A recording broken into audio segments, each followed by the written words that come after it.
Habari za saizi. Sasa vijana, mpango mkakati ambao unatakiwa uwekeze nguvu ni kuhakikisha wewe unaitwa kwenye usaili. Sio kuanza kuassume au kufikiria au kuota ndoto umeisha kuwa mwanajeshi tayari. No. Focus sasa hivi iliyopo ni kuhakikisha wewe unaitwa kwenye usaili na mamlaka husika.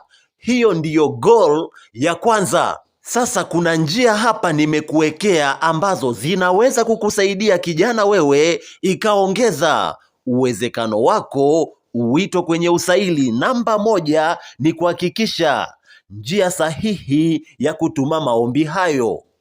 Je, mfano upo Kigoma, usafiri mpaka Dodoma, lakini kabla haujaenda huko Dodoma, je, umepita ofisi za posta ukaomba ushauri?